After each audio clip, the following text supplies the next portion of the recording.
have your posture like this. Have our shoulders rolled back, spine nice and aligned, yeah? And then when you are pushing up, don't go like this, okay?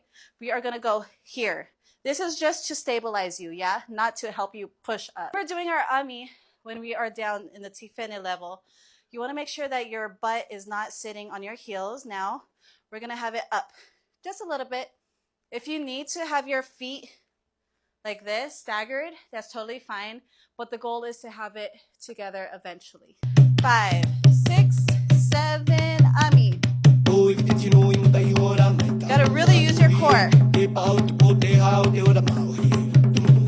Oh yeah.